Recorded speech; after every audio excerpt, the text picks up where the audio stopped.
The 6 to 7 Figure Show, episode 53. Let's hit it. Broadcasting from the Valley of the Sun outside Phoenix, Arizona. This is the 6 to 7 Figure Show. Tired of working so hard and having no time? Take your six-figure practice and turn it to a thriving seven-figure enterprise. And now, your host, author, speaker, mentor, and strategist, Frank Bria. Hey everyone, welcome to the 6 to 7 Figure Show. I'm your host, Frank Bria, and today we are going to have a special episode, a series of trainings that we are talking about, which are going to be the 12 critical projects that you need to execute in your business in order to hit 100K a month in your service business using a high-ticket program. There's a lot of focus that we spend on the design up front, but we are going to be focusing on one of those projects today. So we're going to cut over to training on one of those projects. And after the training's done, come back, hang with us, and I will give you a way for you to get a copy of some of this training for yourself. And we'll turn it over to there. Hey, everybody, Frank Bria here, going live on day 6 of the 12 projects that you need to get to 7 figures. Today, we're going to talk about lead generation ads. Okay, so the purpose of a lead generation ad campaign, obviously, is to build some kind of a paid advertising traffic flow that drives traffic into your lead magnet funnel, which we've kind of already talked about. Now, I just want to be really clear about something. I am not going to train you on how to build Facebook ads. That is not what this is about. In fact, I don't train people in how to build Facebook ads, and I don't build Facebook ads, and neither should you, unless, of course, that's your business. If you're a Facebook ad expert, then yeah, go do that. But otherwise, no, do not go learn how to build Facebook ads. Go hire somebody, seriously. And if you can't afford to hire somebody, then you are not ready to run an ad campaign. That's almost a certainty. We're going to talk about that a little bit today. What this will be a discussion about is when you should begin this project, okay? The things that you need to watch out along the way for the project and things that will help you manage that ads manager as you go, because that's your job as CEO. Your job is to manage the project, not to execute the project. So I want to be really clear about that. This is one of those projects where I really, really, really do not like my folks doing the work, okay? Go hire someone to do the work. All right, step 1. So when to begin the project? That's the question. All right, so this is a thing where a lot of people make a mistake. You don't want to begin paid ads too early. Okay, ads are essentially automation. That means they should be doing something that you could already do manually if you wanted to. So you need to test your messaging out in other venues, like on Facebook or LinkedIn or somewhere else, to see if it attracts people you don't know. I mean, go do that manually. You don't need to pay ads to do that. Go post something on LinkedIn and use some hashtags and see if you can get some engagement. Regardless of how small that engagement may be, you want to be able to attract people, because if you can't, it's not going to work by just throwing money at it. And this is a big mistake that a lot of people make, is that they substitute ads for networking. Okay, if your message doesn't work via networking, if you can't generate that interest, then paying for it's not going to help. And that's a big issue, because ads should basically be scaled networking. That's what it should be. But a lot of people try to skip over the networking part, don't want to talk to people, try to make this all about you hiding behind your computer. That is not going to be successful, okay? So there's no one right answer of when it's right to begin paid ads, but I really prefer that you have your entire funnel built. So all of the funnel projects that we've talked about so far, those need to be completed, not just your lead generation funnel. Some people say, well, I'm going to build a lead magnet and start getting people in, and then we'll go from there. But that's not useful, because then you're just collecting email addresses and you aren't indoctrinating them or talking to them or encouraging them to do anything. It's just throwing money away, okay? So you should try to generate about $100,000 of revenue in your high ticket program before you start running ads. I know that's kind of a shocker for a lot of people.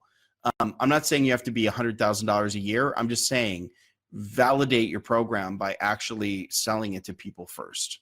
Okay. Now, sometimes you need to run ads to start. Okay. But I'd be really cautious about that if that's where you think you are. There are some situations where that's the case. But paying for ads is a horrible way to validate your messaging. So at least go do that first. Even if you need to use ads to start building an audience, talk to human beings through validation calls. Okay. So I don't want you to get the impression that ads are bad. That's not what it is. There's just a time and place for them. And I just think that most entrepreneurs start too soon. So just be careful about where you are in your business when you get started. All right.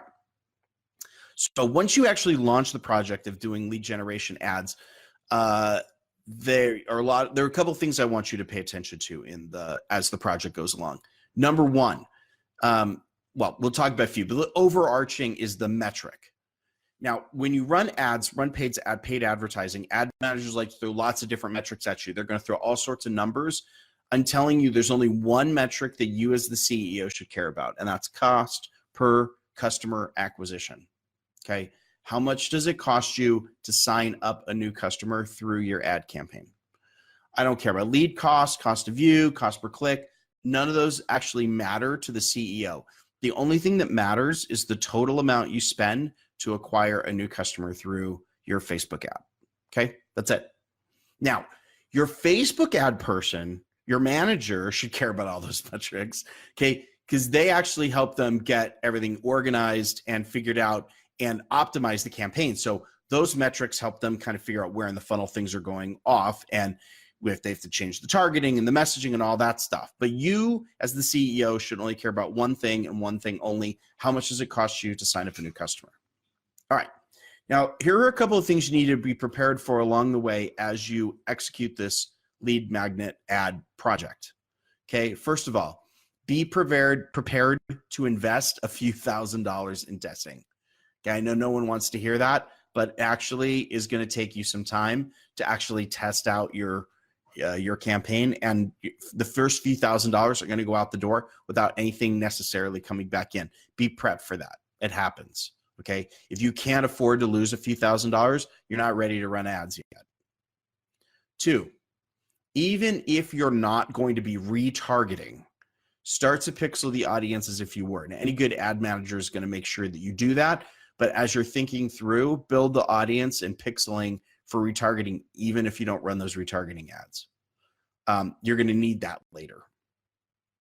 Number 3, track the metrics incessantly. Okay, now I'm not talking necessarily about all the different like ad metrics, but the metrics in your funnel. How many leads, how many new email addresses, how many calls scheduled, how many no-shows, how many rescheduled, how many calls did you have, how many people did you close?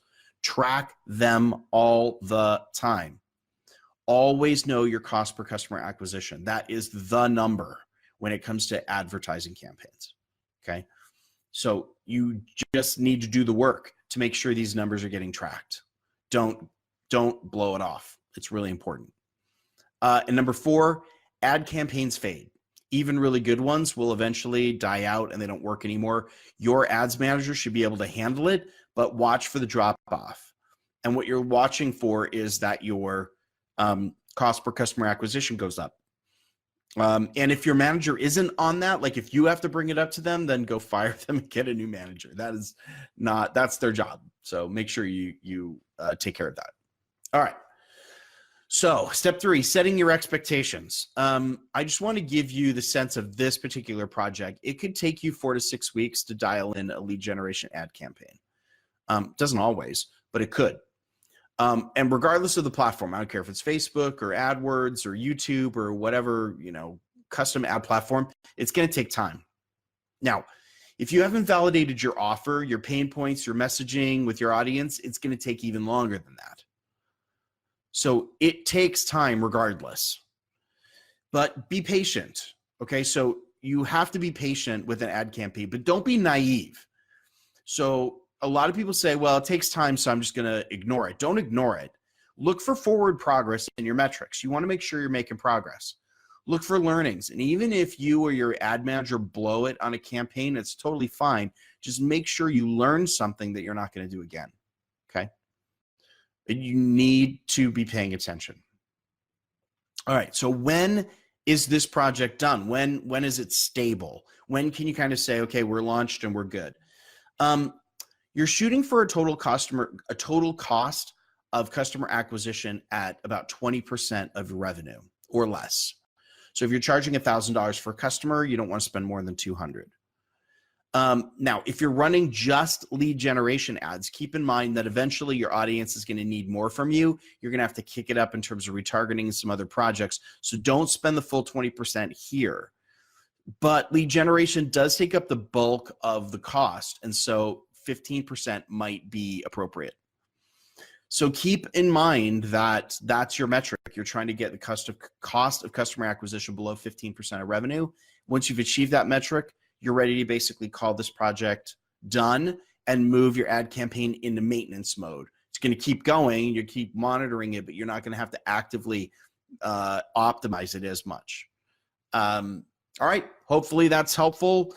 Again, a project of this nature requires you to basically bring in someone and hire them. Don't do this yourself. Don't go off. Please do not go take some Facebook ad course and do this if you're the CEO of some other business. Now, if you want to be a marketer, if you're a Facebook ad person, of course, you should learn how to do this. But you really need to find a good Facebook ad manager. So if you want suggestions on that, by the way, I have a couple of good people that aren't horribly expensive, but are like incredibly good, very high quality. I'm happy to talk with you about that. All right, everyone. It is great to see you here. We will talk with you soon. We're halfway through. 6 of the projects are down. Can't wait for us to do the remaining 6 so you know exactly what is in front of you as you head to 7 figures. All right. Thanks, everyone, for being here. We will talk to you again soon. Take care. Bye. All right, everyone, that's it for today. And 2 things that you want to do. Number 1, if you have not had a chance to join our Facebook group, you need to be able to do that. This is really where we're going to be discussing a lot of this stuff in detail. You can actually, in the Facebook group, get written documentation of the project that we just discussed. So where you want to go to is facebook.com/groups/high ticket program. All together in one word, no breaks, no dashes, high ticket program. So facebook.com/groups/high ticket program. That link is below the video or in the show notes page. If you're out and about listening audio, come on back to click on through and join. Absolutely free. Other thing that we want to offer you is called our 12-week high ticket program Black Book. This is over 60 pages of standard operating procedures for designing, launching, executing your high ticket program. The way you get that is you go to frankbria.com/blackbook. Again, the link is below here for you to grab that. High ticket program is our Facebook group. The Black Book is our free 60-page standard operating manual for how to run a group program. Go get that at frankbria.com/blackbook, and we will see you there. Thanks again so much for being with us today. We're going to have great content again coming up soon, so stick with us for our next episode, and we'll see you soon. All right, everyone, take care. Bye-bye.